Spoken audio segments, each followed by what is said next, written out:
এত সুন্দর ছেলে আব্দুল্লাহর ঘরে জন্মগ্রহণ করেছে।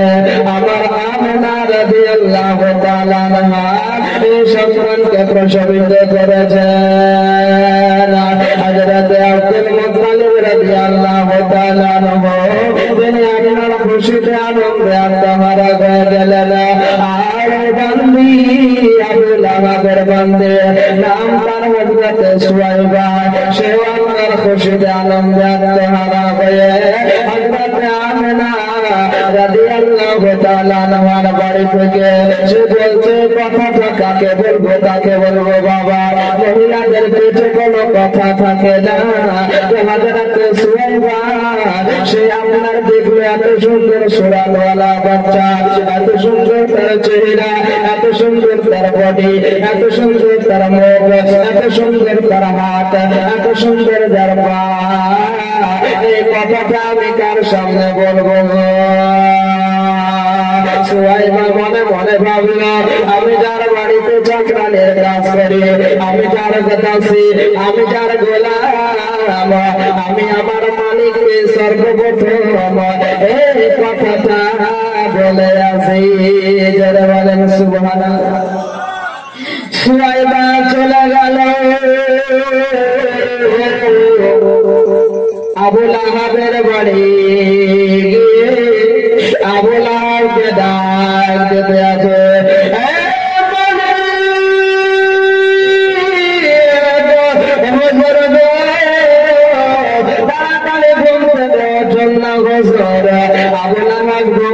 অবস্থায় ছিল বেড়াদার, তার সুয়াইবা এতবার করে ডাক দিতে আছে, তাড়াহুড়ো করে ডাক দেওয়ার কারণে আবু লাহাব আপনার ঘুম থেকে জাগ্রত হয়ে গেলেন।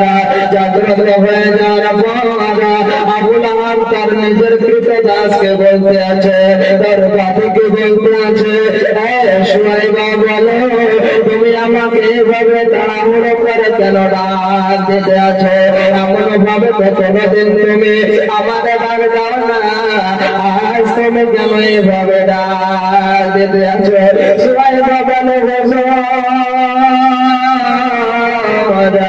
একটা খুশির সংবাদ আপনাকে দেওয়ার জন্য, একটা ভালো খবর আপনার কাছে শোনানোর জন্য আমি আপনার কাছে উপস্থিত হয়েছি। আবু লাহাব বলে, শোনো তুমি কি কথা বলার জন্য আমাকে আমার কাছে ঘুমটাকে ভাঙিয়ে তুললে বলো, তাড়াতাড়ি করে বলো। এবার সুয়াইবা বাদী আবু লাহাবকে বলতে আছেন, শোনো গো, আজ আপনার ভাই আব্দুল্লাহ দুনিয়ার বুকে নাই, মারা গিয়েছে। ওই আব্দুল্লাহর ঘরে আজকে এমনই সুন্দর চুলের জন্ম হয়েছে গো, তার চেহারার বর্ণনা বলে শেষ হবে না, তার বডির বর্ণনা বলে শেষ হবে না, তার চোখের বর্ণনা বলে শেষ হবে না। আপনার ভাতিজা আজ দুনিয়ার বুকে পদার্পণ করেছে, তার চেহারার বর্ণনা আপনাকে কিভাবে বলবো? আবু লাহাব কি করল বেরাদার, সে আপনার বলল, বাদিরে তুমি আমাকে আমার ভাতিজার জন্মের সুসংবাদ দিয়েছ, আমি তোমাকে খুশি হয়ে আযাদ করে দিলাম। আবু লাহাব বলে, বাদি তুমি আমাকে আমার ভাতিজা জন্মের খুশিটা, জন্মের খবরটা আমাকে দিয়েছ, আমি খুশি হয়ে যে তুমি আমার বাড়িতে এখনো অনেকদিন কাজ করতে যাও, তোমাকে আমি আযাদ করে দিলাম, আজ থেকে তোমাকে আমার বাড়িতে কাজ করতে হবে না। বলি সুবহানাল্লাহ। সুয়াইবা বাদী খবরটা দেওয়ার কারণে সে আযাদ হয়ে গেল। আর আবু লাহাব বলল, শোনো যাও গিয়ে তুমি আমার ভাতিজাকে দুধপান করাও। তো হযরত আব্বাস রাদিয়াল্লাহু তাআলা আনহু তিনি বর্ণনা করতে আছেন, আবু লাহাব যখন মারা যায় আমি স্বপ্নে দেখলাম আবু লাহাব কবরে রয়েছে। আমি আবু লাহাবকে জিজ্ঞাসা করলাম, ভাই তুমি বলো কবরের মাটি তোমার সঙ্গে কি রূপ আচরণ করছে, কি রূপ ব্যবহার করছে? আবু লাহাব বলছে ভাই শোনো কবরের আযাব তাই কি তোমাকে বলবো, কবর আমার সঙ্গে সৎ ব্যবহার করে না।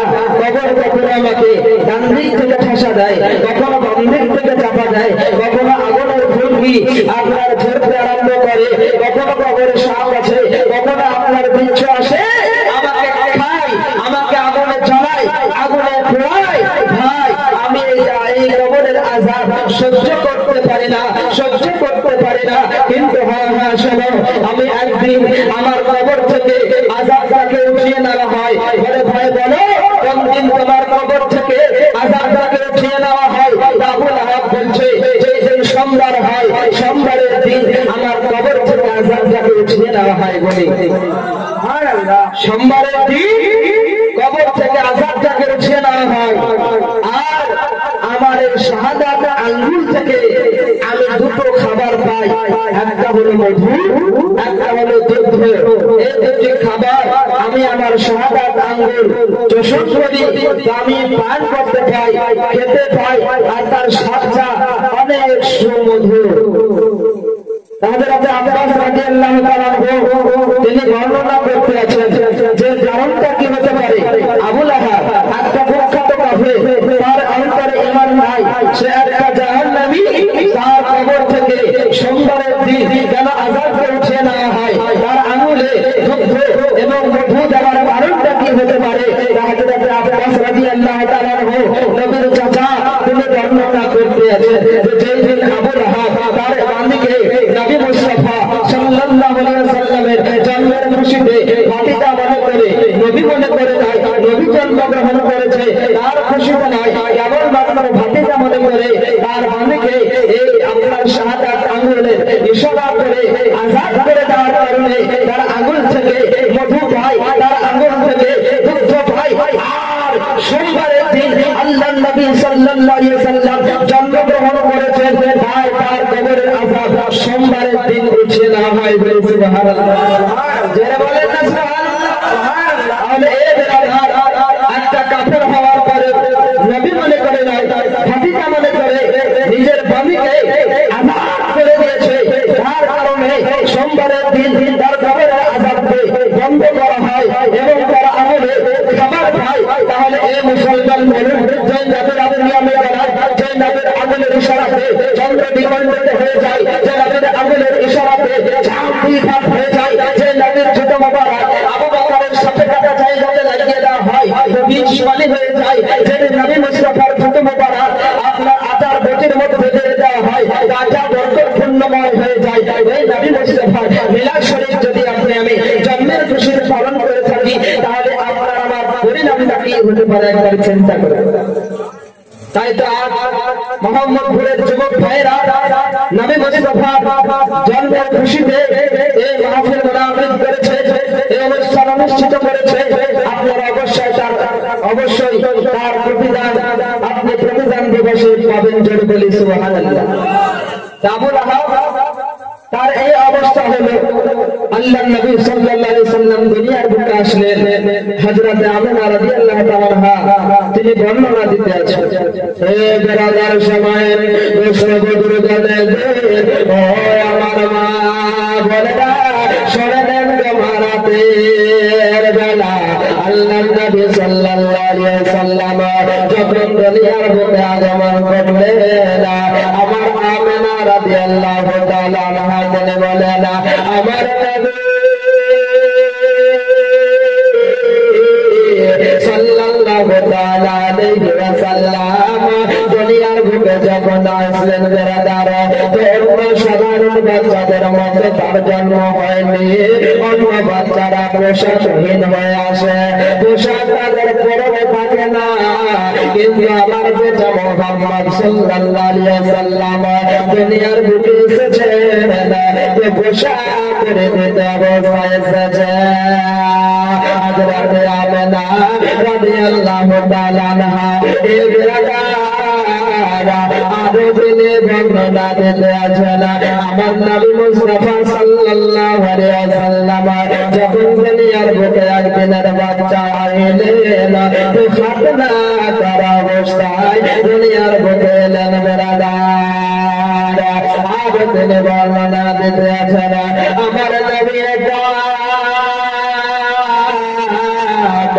সাল্লাল্লাহু আলাইহি ওয়াসাল্লাম দুনিয়ার বুকে আসার পরে তিনি সাজদা করে ইয়া রাব্বি হাবলি উম্মতি ইয়া রাব্বি হাবলি উম্মতি বলে কান্না করেছিল।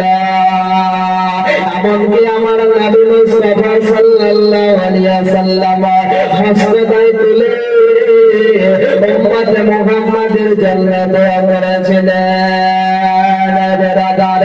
আমার নবী মুস্তাফা সাল্লাল্লাহু আলাইহি ওয়াসাল্লাম দুনিয়াতে আসার পূর্বে বেরাদার আরবের সরজমিনে বৃষ্টি বর্ষণ হয়েছিল না, কিন্তু আমার নবী পাক শাহিদুল আলম সাল্লাল্লাহু আলাইহি ওয়াসাল্লাম দুনিয়ার বুকে আসার পর সারা মক্কায় বৃষ্টি বর্ষণ হয়েছিল। জামানা দিওয়ানা জামানা জামানা দিওয়ানা ও মায়া মেরা তোমার লালের নাই তোলানা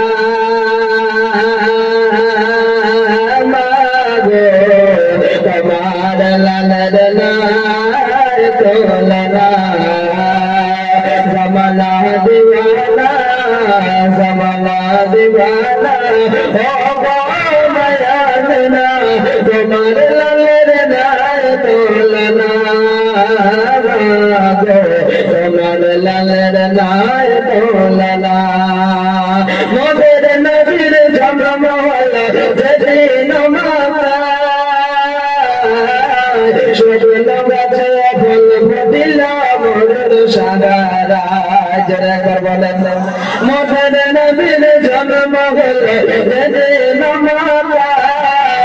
শুধু গাছে ফল ফুটিল মোদের সাগারা মোদের সাগারা মেরে এক ইশারা গাছে সে সালাম জানাই আসমানের চাঁদ জাগার এলনা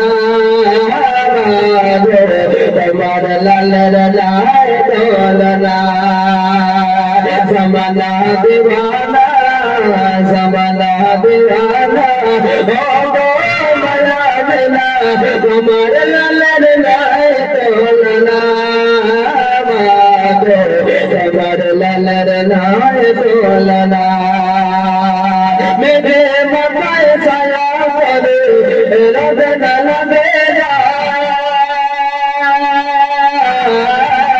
গরম গরম পায়ের তলা শীতল হয়ে যায়। মেঘে মাথায় ছায়া করে রোদ না লাগে গরম মরদ পায়ের তলা শীতল হয়ে যায় শীতল হয়ে যায়।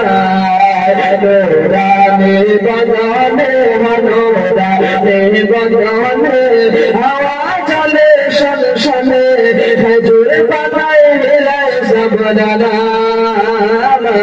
গো তোমার লালের লাই তোলনা তোলনা জামানা দিওয়ানা জামানা দিওয়ানা আগো মায়া মেলা তোমার লালের লাই তোলনা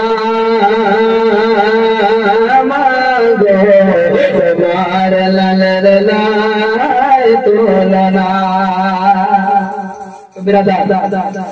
নবী মুস্তাফা সাল্লাল্লাহু আলাইহি সাল্লাম দুনিয়াতে আছে হযরত আমিনা রাদিয়াল্লাহু তাআলা আনহা তিনি বর্ণনা করছেন কিছুক্ষণের জন্য আমার নবী মুস্তাফা সাল্লাল্লাহু তাআলা আলাইহি সাল্লাম গায়েব হয়ে গেলেন, অদৃশ্য হয়ে গেলেন, কোথায় জানি চলে গেলেন, ঘরের ভিতরে আর খুঁজে পাওয়া যাচ্ছে না। ভাইরা আমার বাবারা আমার মা বলে শুনলেন রাতের বেলা আল্লাহর নবীর ঘটনা। হযরত আমিনা রাদিয়াল্লাহু তাআলা আনহা তিনি বর্ণনা করেছেন আমার ছেলে মুহাম্মদ সাল্লাল্লাহু আলাইহি ওয়াসাল্লামকে পেলাম না। কোথায় যেন আমার নবী মুস্তাফা অদৃশ্য হয়ে গেল গো। আবার কিছু পলাশ করতে করতে একটা সবুজ কাপড়ে জন অবস্থায় আমার নবী মুস্তাফা সাল্লাল্লাহু আলাইহি ওয়াসাল্লামকে আমিনা রাদিয়াল্লাহু তাআলা আনহার ঘরে রেখে গেলেন। আমার আমিনা রাদিয়াল্লাহু তাআলা আনহা তিনি আপনার কাপড় খোলার পর দেখলেন যে আমার নবী মুস্তাফা সাল্লাল্লাহু আলাইহি ওয়াসাল্লামের শরীরে পানির ফোঁটা জারি ছিল।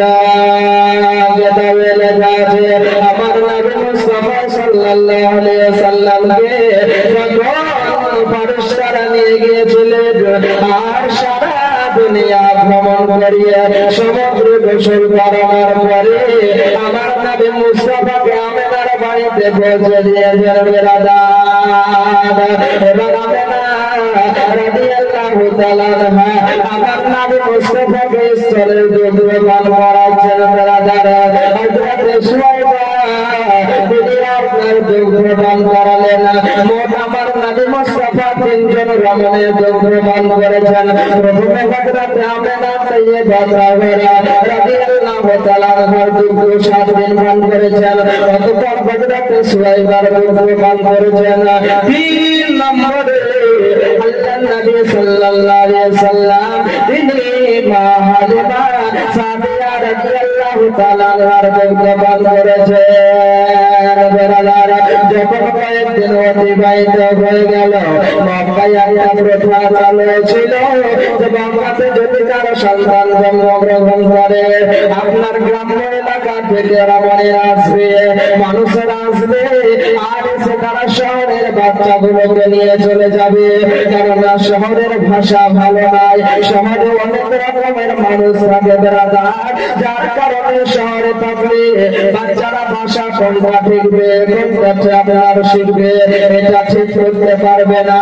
এবং শহরের আয়ু বাতাস আপনার আবহাওয়া ভালো না, যার কারণে বাচ্চাদেরকে গ্রামে পাঠিয়ে দেওয়া হতো।